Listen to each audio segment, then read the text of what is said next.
또 이르시되 어떤 사람에게 두 아들이 있는데 그 둘째가 아버지에게 말하되 아버지여 재산 중에서 내게 돌아올 분깃을 내게 주소서 하는지라.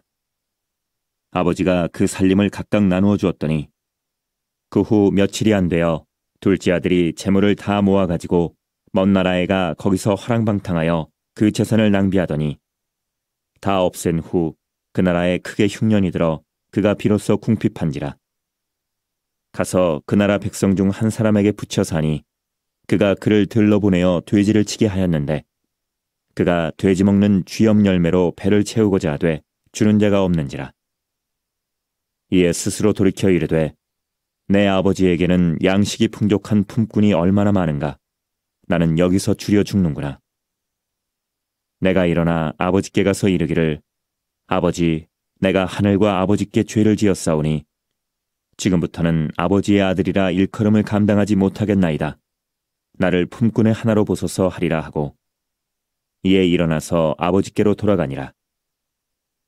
아직도 거리가 먼데 아버지가 그를 보고 측은히 여겨 달려가 목을 안고 입을 맞추니 아들이 이르되 아버지, 내가 하늘과 아버지께 죄를 지었사오니 지금부터는 아버지의 아들이라 일컬음을 감당하지 못하겠나이다 하나 아버지는 종들에게 이르되 제일 좋은 옷을 내어다가 입히고 손에 가락지를 끼우고 발에 신을 신기라.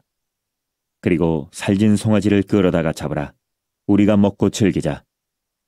이 내 아들은 죽었다가 다시 살아났으며 내가 잃었다가 다시 얻었노라 하니 그들이 즐거워하더라. 맏아들은 밭에 있다가 돌아와 집에 가까이 왔을 때에 풍악과 춤추는 소리를 듣고 한 종을 불러 이 무슨 일인가 물은데 대답하되 당신의 동생이 돌아왔음에 당신의 아버지가 건강한 그를 다시 맞아들이게 됨으로 인하여 살진 송아지를 잡았나이다 하니 그가 노하여 들어가고자 하지 아니하거늘 아버지가 나와서 고하는데 아버지께 대답하여 이르되 내가 여러 해 아버지를 섬겨 명을 어김이 없거늘 내게는 염소 새끼라도 주어 나와 내 벗으로 즐기게 하신 일이 없더니 아버지의 살림을 장녀들과 함께 삼켜버린 이 아들이 돌아오매 이를 위하여 살진 송아지를 잡으셨나이다. 아버지가 이르되 예, 너는 항상 나와 함께 있으니 내 것이 다 내 것이로되 이 내 동생은 죽었다가 살아났으며 내가 잃었다가 얻었기로 우리가 즐거워하고 기뻐하는 것이 마땅하다 하니라. 저는 오늘 이 시간 왜 하나님의 아들이 세상에 오셨는가, 왜 하나님의 아들이 세상에 오셨을까라는 제목으로 함께 은혜를 나누고자 합니다. 대림절은 예수님께서 이 세상에 오신 성탄절을 기다리는 절기인데요. 하나님의 아들이 이 세상에 오신 날이 바로 성탄절입니다. 오늘 말씀을 통해서 우리 성탄절의 의미가 더 우리들의 삶 속에, 또 우리 마음 속에 정말 새롭게 다가오는 은혜의 그 시간이 되기를 바랍니다. 여러분 아시다시피 예수님께서 사람의 몸을 입고 이 세상에 오셨는데요. 왜 하나님의 아들이 세상에 오신 거죠? 성탄절은 하나님의 아들이 이 세상에 오신 거잖아요. 근데 왜 하나님의 아들이 이 세상에 오신 걸까요? 죄를 사하시기 위해서죠. 그래요. 근데 예수님께서 오신 것이 어디예요? 하나님의 나라예요. 하나님의 나라에 예수님만 계셨나요? 하나님 나라에 있는 존재들은 죄가 없는 사람들이에요. 존재들이에요. 왜 그들은 아니고 예수님께서 이 세상에 오신 걸까요? 지난주에 우리가 성탄절을 제대로 지키려면 예수님이 오셔야 하는 이 세상이 어떤 곳인지를 알아야 된다고 말씀드렸어요. 이 세상 사람들은 하나님을 생각할 줄을 몰라요. 이 세상 사람들은 하나님께 내가 잘못했구나 이런 마음을 절대로 갖지를 못해요. 우리 믿는 사람들이 어떤 일이 생기면 하나님을 생각하고요. 이거 내가 큰일 났네, 하나님께 야단 맞겠네, 이런 두려운 마음도 생기잖아요. 근데 예수님이 오신 곳이 어디냐면 전혀 하나님을 생각할 줄 모르는 곳에 오셨어요. 그래서 성탄절을 통해서 하나님을 기억하는 사람들을 그렇게 이 땅에 남겨두시기 위해서 오셨어요. 근데 동시에 왜 예수님께서, 하나님의 아들이신 예수님께서 이 세상에 오신 걸까요? 하늘에는 천사들이 있어요. 하늘엔 천사장들도 있어요. 그렇지 않습니까? 그들도 죄가 없는 존재들이잖아요. 내 죄를 사한다면 천사가 와서 이 세상에 와서 내 죄를 사할 수도 있어요. 천사장이 사람의 몸을 입고 와서 내 죄를 사할 수도 있어요. 근데 왜 하나님의 아들이 오셔야만 했던 걸까요? 성경은 이미 그에 대한 답을 다 기록해 놓고 있어요. 노아가 태어나기 훨씬 이전에 이 세상에 대해서 창세기 6장 1절에 보면 사람이 땅에 번성하기 시작할 때에 그에게서 딸들이 나니 그랬어요. 성령 하나님께서는 이 땅에 사람들이 번성할 때를 언급하셨어요. 산마다 골짜기마다 평야는 물론이고 해변가 사람들이 넘쳐났어요. 여러분, 사람들이 넘쳐났다고 하는 이 말은 살기가 좋았다는 말이에요? 힘들었다는 말이에요? 살기가 좋았다는 거예요. 먹고 살기 힘들면 결혼할 생각들 안 하잖아요. 자녀 낳을 생각을 못해요. 생편이 어려우면. 그런데 사람이 넘쳐났다고 하는 것은 이 당시 결혼도 하고 자녀도 낳고 먹고 살기에 전혀 힘들지 않은 시대를 말하는 거예요. 이렇게 생활하는데 전혀 어려움이 없는 이 시대에 이 땅 위에서 어떤 일이 벌어졌느냐? 성령 하나님께서는 창세기 6장 2절에 이어서 설명하시기를 하나님의 아들들이 이 세상의 사람의 딸들의 아름다움을 보고 자기들이 좋아하는 여자를 아내로 삼는지라 그렇게 나와요. 여기서 우리 조금 당황스럽죠? 하나님의 아들들은 뭐고 또 세상의 여자들은 뭐냐, 딸들은 뭐냐. 학자들은 천사들이 사람과 결혼해서 이제 거인들이 태어났다 이런 식으로 해석을 하는데요. 이건 다 성경을 안 읽기 때문에 나오는 해석들이에요. 성경을 보면 3절에 창세기 6장 3절에 뭐라고 그러냐면 그들이 육신이 됨이라 그렇게 얘기하고 있어요. 그러니까 무슨 말이냐면 하나님의 아들들이 이 세상에서 생활하고 있는데 먹고 살긴 이 시대 속에서 이 세상의 여인들이 참 아름다워요. 그래서 이 세상의 여인들, 하나님을 알지 못하는 여자들과 결혼을 했더니 자녀들이 태어나는데 그 자녀들은 하나님을 알지 못하는 자녀들로 태어나고 하나님을 알지 못하는 자녀들로 양육되고 있었다는 것을 말하는 거예요. 하나님의 아들들이 육신이 되었다는 말씀이 무슨 뜻이냐면 이 땅 위에 하나님의 아들들, 하나님의 자녀들이 태어나지도 않고 또 하나님의 자녀들로 성장하지도 않고 이것을 의미하는 거예요. 그러니까 노아의 시대는 어떤 시대였느냐면 사람들이 넘쳐나는 이 시대에 하나님의 아들들, 하나님의 자녀들은 찾아보기 힘든 그런 시대였다는 것을 말하는 거예요.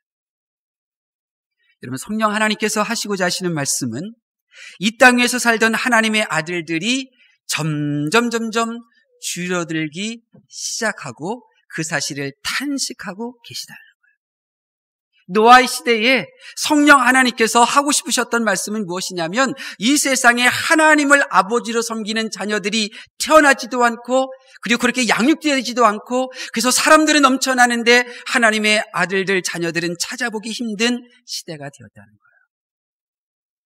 그래서 물로 심판하신 거죠. 바로 이런 땅의 모습이 하나님의 아들이 이 세상에 오셔야만 했던 이유였어요. 이 땅, 이 세상에는 사람들로 넘쳐나요. 또 하나님을 믿는 사람들도 있어요. 그런데 하나님께서 네가 내 자녀구나 그렇게 인정하시는 자녀들은 이 세상에 없었기 때문이에요. 그래서 천사도 아니고 천사장도 아니고 하나님의 아들이 이 세상에 오셔야 했어요. 왜요? 하나님께서 이 세상에서 살아가는 하나님의 자녀, 하나님의 아들을 보게 하시려고 예수님이 이 세상에 오신 거예요. 왜 하나님의 아들이신 예수님께서 세상에 오셔야 하는가? 하나님의 아들이 하나님께서 창조하신 이 세상에서 찾아볼 수 없어 아버지 하나님의 안타까워하는 그 마음을 보시고 하나님의 아들이신 예수님께서 이 세상에 오신 거예요. 그리고 이 땅에 거주하며 하나님을 믿는 이들에게 하나님의 자녀들은 이렇게 사는 거야. 하나님의 자녀들은 이렇게 생활해야 돼. 하나님의 아들들이 세상에서 사는 모습은 바로 이런 거야. 예수님께서 보여주시려고 이 세상에 오신 거예요. 오늘 본문도 세상에 하나님의 이 자녀를 정말 찾고 또 이 세상에 하나님의 자녀를 두고 싶어 하시는 이 아버지 하나님의 마음이 그냥 구구절절 나오고 있어요. 보세요. 오늘 본문에 나오는 이 아버지에게 자녀가 있어요, 없어요? 자녀가 있어요, 없어요? 있어요. 두 아들이나 돼요. 근데 이 아들을 헬라어 성경에는 휘오스라고 하는 단어를 썼어요. 이 휘오스라고 하는 이 아들이라는 이 단어는 법적인 자격이 있는 사람을 말하는 거예요. 법적으로 아들이에요. 사회적으로 아들이에요. 아, 저 사람은 저 사람의 아들이다. 그렇게 인정해주는 휘오스, 그 아들이라는 단어를 썼어요. 이 본문을 통하여 예수님께서 우리들에게 보여주시는 아버지의 모습이 있는데 두 가지예요. 한 가지는 분명히 아들이 있어요, 두 명이. 그런데 전혀 아들이 없는 아버지의 그 고독함, 전혀 자녀가 없는 아버지의 그 쓸쓸함을 예수님께서 지금 보여주고 있어요. 법적인 아들을 둔 이 아버지의 모습을 보세요. 둘째 아들은 아버지가 멀쩡히 살아있는데 유산을 달라고 해요. 여러분, 유산은 언제 받는 거예요? 부모님이 돌아가셔야 돼요. 이게 법적인 아들이 지금 행하고 있는 모습이에요. 이게 아들인가요? 아버지 일, 자기 일, 아버지 재산, 자기 재산 분리해요. 그리고 그 모든 것들을 요구하고 자기 인생 살겠다고 떠나버려요. 둘째 아들의 모습이에요. 첫째 아들은 어때요? 둘째 아들이 언제 나한테 다시 돌아올까? 그렇게 멀리, 집에서 멀리 나갔다가 그냥 돌아오고, 그 다음날도 멀리 아들이 올려나 나갔다가 돌아오는 그 아버지에게 맏아들이 찾아가서 아버지, 이제 날이 저물었어요. 오늘 안 올려나 봐요. 다시 집으로 가요. 맏아들이 이런 모습 보였나요? 이게 아들이 있는 아버지의 모습이에요? 아들이 없는 거예요. 아들이 없는 모습이에요. 심지어 둘째 자기 동생을 위해서 잔치를 베풀고 기뻐하는 그 아버지에게 화를 내잖아요. 이 아버지의 모습이 과연 아들이 있는 아버지의 모습이에요? 아들이 없는 아버지의 모습이에요? 이런 아들들은 아버지의 행동, 아버지의 성품과는 전혀 달라요. 아버지와 전혀 같지 않은 마음, 전혀 다른 선택으로 살아가는 이 자녀들이 정말 이 아버지에게 있는 거예요? 없는 거죠. 주님이 들려주고 싶으셨던 말씀이 이거예요. 분명히 자녀가 있어요. 두 아들이 있어요. 그런데 이 아버지의 모습은 자녀가 없는 그 고독함이 있어요. 마음속에. 분명히 두 아들이 있어요. 그런데 아버지와는 전혀 타인들처럼 행동하니 아들이 없는 것과 같아요. 법적으로만 아들일 뿐 전혀 아버지의 성품, 아버지와 친밀한 사귐이 없어요. 사귐이 없어요.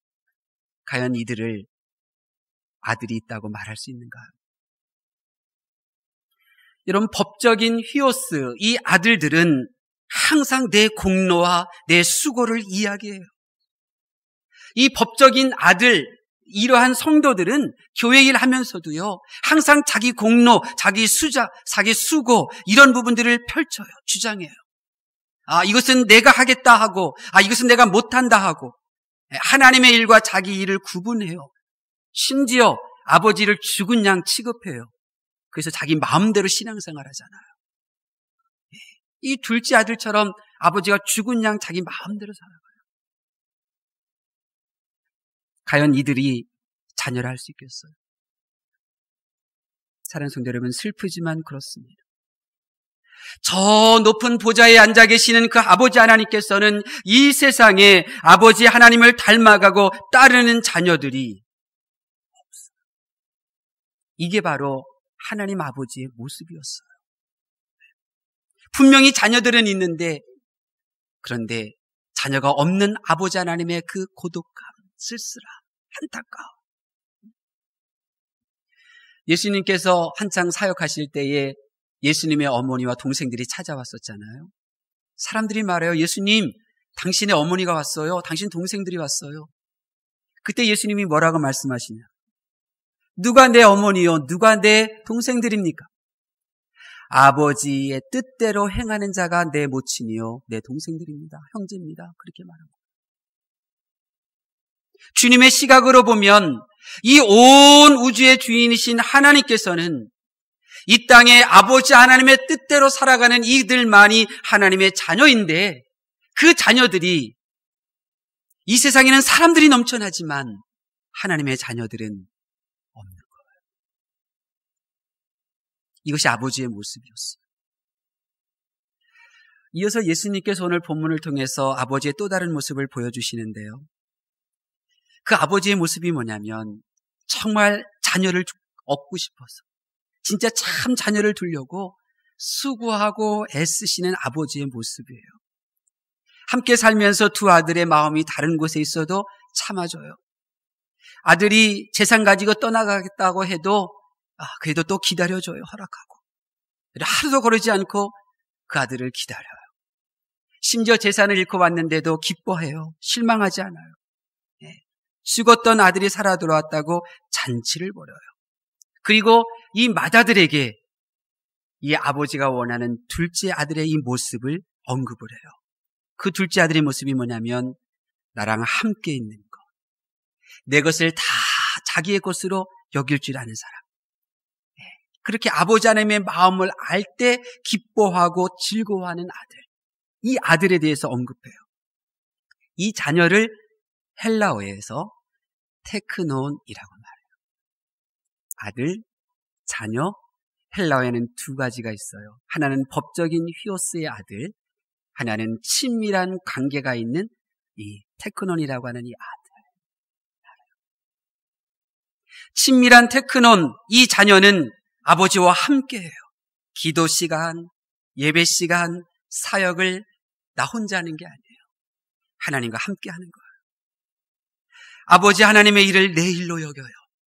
그러니 내가 수고해도 그 수고는 당연한 거예요. 자랑할 일이 아니에요. 이 친밀한 하나님 아버지와 관계가 있는 이 테크논의 자녀는 아버지의 소유가 다 내 것이기 때문에 통장에 돈이 없어도 걱정하지 않아요. 다 채워주시니까. 집안에 일이 있으면 자녀가 자기 돈으로 일을 처리하면 아버지가 가만히 있나요? 나중에 다 채워주시더라고요. 이런 친밀한 하나님과의 관계를 가진 신앙이. 아버지는 이런 자녀를 갖고 싶으셨던 거예요. 이런 친밀한 사귐이 있는, 아버지와 함께 있는 것을 기뻐하고 아버지의 일을 하는 것을 내 일처럼 여기는 이러한 즐거워하는 이 자녀를 아들로 삼고 싶으셨어요. 갖고 싶으셨어요. 그래서 그 오랜 세월 동생을 기다리며 오고 가던 그 길을 한 번도 동행하지 않았던 그 첫째 아들이나, 재산 낭비하고 빈털털이 거지가 되어서 돌아온 그 아들이나 다 똑같이 한결같이 그렇게 사랑으로 대해주시는 거예요. 나랑 친해지자고, 나랑 사귀자고.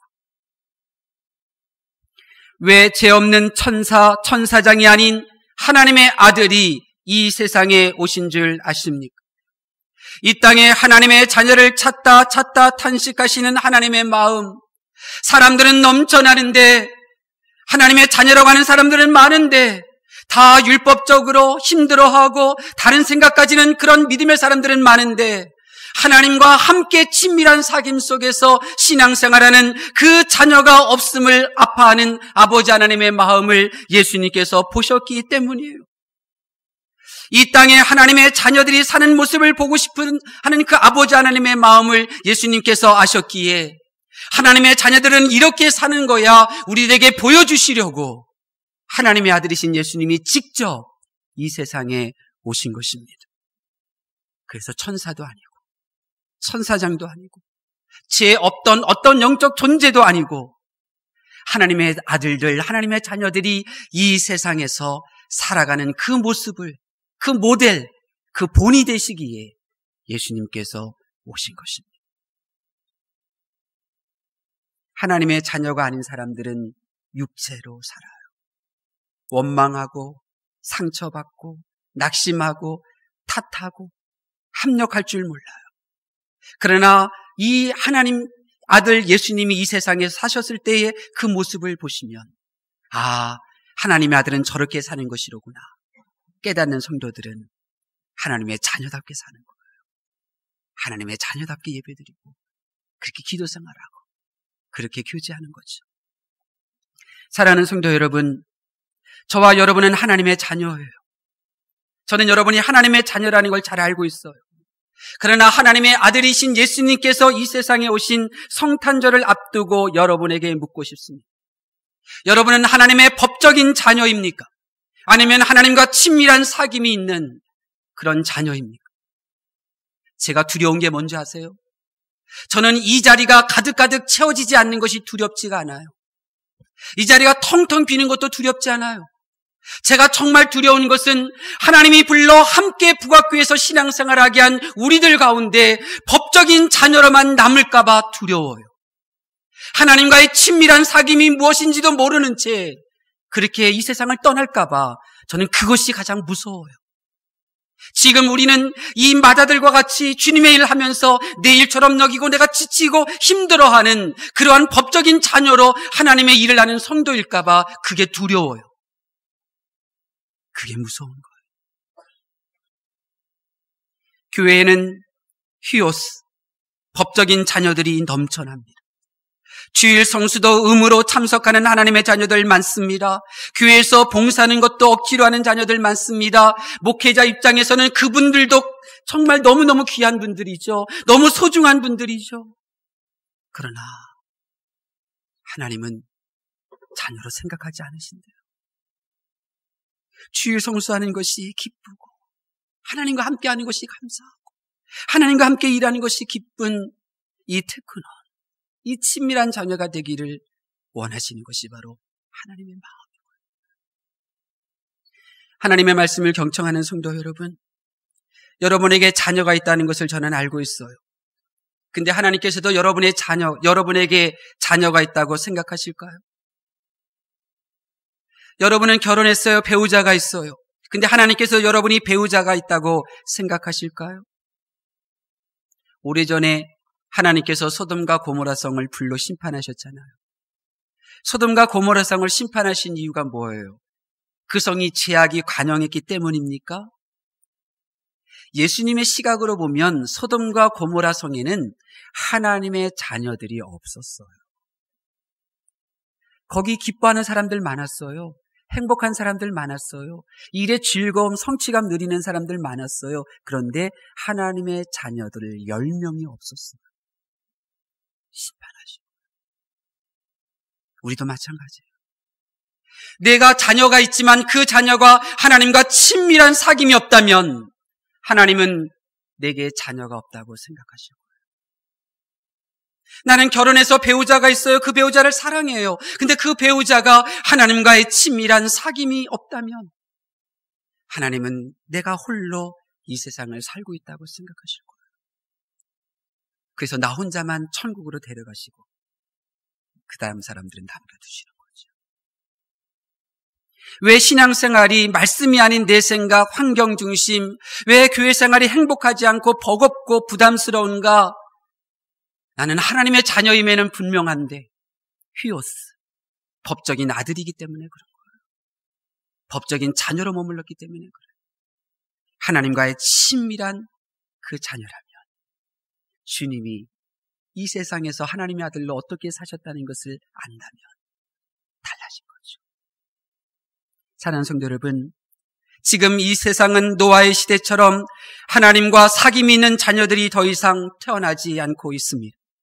지금 이 세상은 예레미야 선지자가 애통해하던 흑암과 공허함의 시대와 같아서 하나님과 친밀한 사귐을 누리는 자녀들이 양육되지 않고 있습니다.